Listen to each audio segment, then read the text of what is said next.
महाराष्ट्राच्या सरकारपुढे सध्या एक मोठा पेच प्रसंग निर्माण झाला आहे, ज्यामध्ये मराठा आरक्षणाचं जे बिल आहे ते पास करण्यावरनं मोठ्या हालचाली सुरू झालेल्या आहेत।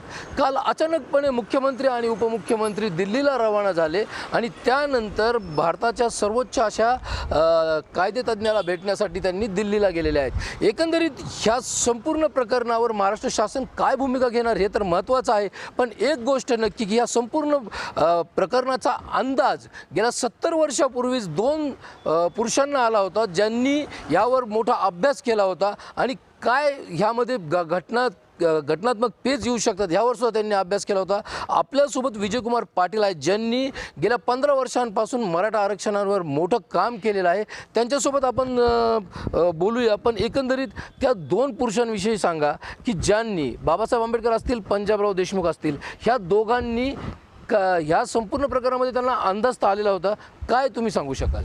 ज्यावेळेस राज्यघटनेचा जो आराखडा हा तयार करायचा प्रारूप स्वरूप म्हणजे अंतिम स्वरूप जेव्हा तयार होत होतं, त्यावेळेस भारताचे पहिले कृषी मंत्री म्हणजे आपल्या विदर्भातले सन्माननीय आदरणीय पंजाबराव देशमुख साहेब त्यावेळेस बाबासाहेब आंबेडकरांकडे गेले आणि त्यावेळेस त्यांना लक्षात आलं की ही जी आरक्षण व्यवस्था आहे, या आरक्षण व्यवस्थेमध्ये 50 वर्षानंतर मोठा पेचप्रसंग निर्माण होऊ शकतो, त्यामुळं मराठा समाजाला मोठं नुकसान होऊ शकतं हे त्यावेळेस त्यांनी जाणलं होतं 1948 सालामध्ये।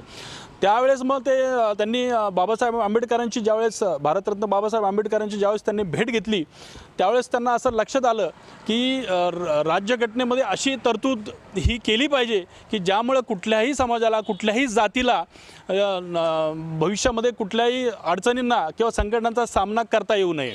बाबासाहेबांनी त्यावेळेसच त्यांना सांगितलं की राज्यघटनेमध्ये अशी तरतूद करून ठेवलेली आहे की ज्यामुळं कुठल्याही पिछडलेल्या जातीला किंवा मागास जातीला हे नुकसान होणार नाही। त्या पद्धतीने त्यांनी त्यावेळेसच राज्यघटनेमध्ये तरतूद करून ठेवलेली आहेत। अशी महत्त्वाची 12 कलमं त्यावेळेस त्यांनी लिहून ठेवलेली आहेत आपल्या राज्यघटनेमध्ये की ह्या पेच प्रसंगातून आरामशीरपणे, व्यवस्थितपणे आणि अतिशय जबाबदारीयुक्त आपण बाहेर पडू शकतो। बरोबर आहे की जनतेच्या पुढे हा मोठा प्रश्न आहे की जी गोष्ट विजयकुमार पाटील यांना गेल्या 15 वर्षामध्ये लक्षात आली ती राजकीय लोकांना किंवा ह्या